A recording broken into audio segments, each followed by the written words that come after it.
Olá, sou a Gabriela Kalkman, sou estudante de medicina da Universidade Federal do Paraná, e eu vim contar para vocês uma coisa que ninguém conta, ninguém fala, que é sobre intercâmbio na medicina. E como que consegue, como que funciona todo o processo, e eu vim contar aqui hoje para vocês.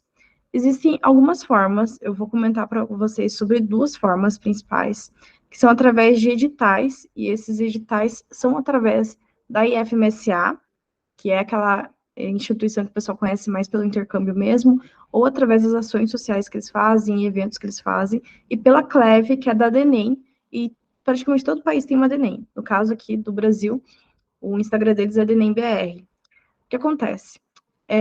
Eles acabam liberando editais durante o ano, e esses editais, eles abrem uma vez no ano, ou duas vezes no ano, e se você acaba perdendo, você só consegue no ano que vem. São editais tanto para intercâmbio internacional quanto o intercâmbio nacional. É por edital de pontos, então como é que você faz os pontos? Você precisa participar de atividades dessas instituições, da FMSA ou da DENEM, da CLEV em si, ou você tem que fazer atividades extracurriculares, como monitoria, publicação de artigo, publicação de pôster em congresso, apresentação de trabalho, etc. Então, você precisa ter todo um currículo para você fazer a pontuação. São vários países, eu acho que os únicos países que não têm, se eu não me engano, é Estados Unidos, é um deles que não tem. Mas são vários países, principalmente da Europa, países aqui da América Latina. Eu não sei se tem países na África, mas eu acho que tem, e também na Ásia. Bem interessante, porque você passa um mês fazendo esse intercâmbio. Normalmente tem que ser um mês fechado, então tem que ser do dia 1 do mês até o dia 31 do mês. Então, por exemplo, se for pegar agora agosto, seria do dia 1 de agosto até o dia 31 de agosto. É um mês fechado. Existem exceções que você acaba conversando depois que você é aceito por esse intercâmbio, mas normalmente é um mês fechado. Alguns países têm uma especificidade de meses, principalmente por conta do clima deles, eles acabam especificando isso e também por conta das férias dos estudantes desses países. É uma oportunidade muito interessante, porque além de você estar praticando a medicina, aprendendo mais sobre medicina, aprendendo mais sobre pesquisa, que também tem intercâmbios tanto de pesquisa quanto de prática clínica, você vai estar utilizando esse tempo, que é um mês, para você conhecer mais sobre o país, ou se você for, por exemplo, para a Europa, para você conhecer países ao redor. Então, você utiliza esse tempo de uma maneira muito bem aproveitosa. O que acontece? Como é que funciona o processo? Eles abrem um edital, você tem que reunir todos os certificados que você tem. Então, eu recomendo muito vocês pegarem e fazerem atividade extracurricular. Eu recomendo até o curso, Currículo 2.0, que eu vou deixar o link aqui embaixo. Você reúne todos os certificados, você coloca no modelos que eles pedem para você colocar, para padronizar. Você assiste um evento deles, que é como se fosse um treinamento para aquele intercâmbio.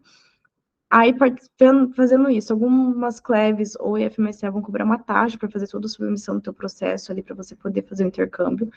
Você submetendo tudo isso, eles vão fazer um ranking de pontuação. Então, quem tiver mais pontuação acaba recebendo ali a vaga do intercâmbio, porque são vagas limitadas.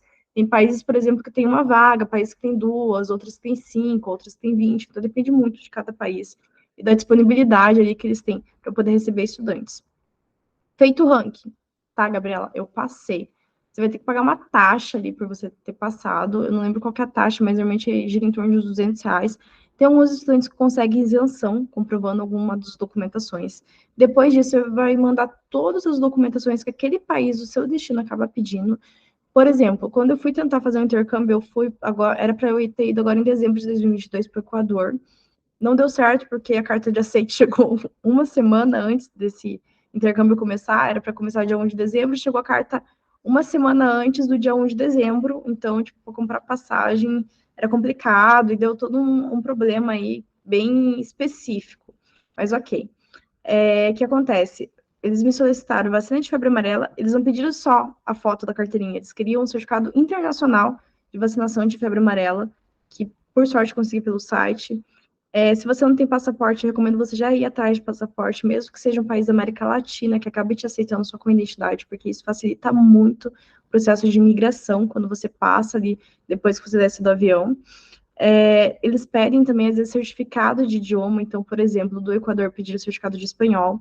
Eles pedem também carta de recomendação, então você tem que pedir para algum orientador seu fazer uma carta falando ali que recomenda você para fazer aquele intercâmbio, eles acabam pedindo alguns documentos, como seguro de vida, né, seguro de saúde, que dependendo do cartão de crédito que você tem, como da bandeira Platinum ou Black, você acaba conseguindo, às vezes, o próprio cartão e acaba não tendo gasto com isso, mas você tem que ter esse gasto. E, às vezes, até a questão de você fazer o teste de PCR do Covid. Agora que foi estabelecido que não tem mais a pandemia, alguns países não estão pedindo, mas às vezes pode ter algum que possa pedir. Então, eles pedem uma gama de documentação. Você fazendo isso, você vai ter que escolher 3 opções dentro do país, então são 3 cidades diferentes que você tem que escolher. Então é complicado, porque, por exemplo, normalmente quando o pessoal vem para o Brasil, eu conversei com vários intercambistas, eles sempre querem ir para o Rio de Janeiro. Só que eles têm que colocar opções, como Rio de Janeiro, por exemplo, Rio de Janeiro, São Paulo e Curitiba. E eles acabam caindo muitas vezes em Curitiba, que aqui é a cidade onde eu moro, eu faço faculdade. Então, assim, gente, isso é para exemplificar vocês que muitas vezes você não vai cair ali na capital que você quer ou na cidade que você quer, às vezes você pode cair em qualquer outra cidade, tá? Então é um pouco complicado nesse quesito. Você fez isso, mandou a documentação, tem um prazo específico para fazer isso, mandou a documentação, aí você aguarda até receber a carta de aceite. Essa é a parte mais complicada que tem, porque, por exemplo, não adianta você mandar a documentação e comprar passagem de avião já. Por quê? Porque pode acontecer desse país ele não te aceita, ele não te mandar carta de aceite, que foi o meu caso, que eles mandaram uma semana antes. Já aconteceu o intercâmbio sim, então eu moro em Curitiba, o intercâmbio era no Equador, então era um pouco complicado de simplesmente pegar, arrumar tudo que tinha que arrumar para ir em menos de uma semana para lá. E também questão de programação de agenda. Então, assim, eles têm o prazo de mandar até 8 semanas antes de começar o intercâmbio, que é um prazo até que bom, assim, para você comprar as passagens, 2 meses antes. Só que pode acontecer eles não mandarem, então, assim, é complicado. Então, o que eu recomendo para fazer esse tipo de intercâmbio? Fazer normalmente, nas férias. Não recomendo, no meu ponto de vista, fazer durante o eletivo, por conta desse quesito de que, às vezes, pode dar problema. Isso até a própria coordenação da minha faculdade acabou comentando sobre isso uma vez.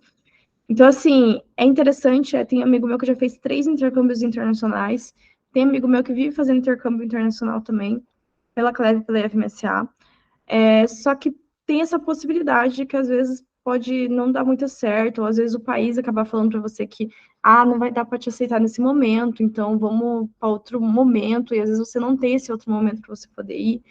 Então, fica aí a minha recomendação para vocês ficarem de olho, e vocês assim, se vocês quiserem fazer intercâmbio, vocês podem fazer, mas eu recomendo sempre fazer nas férias, tá? Não fazer, por exemplo, no internato, quando você precisa da nota daquele país para você poder finalizar a tua faculdade, tá?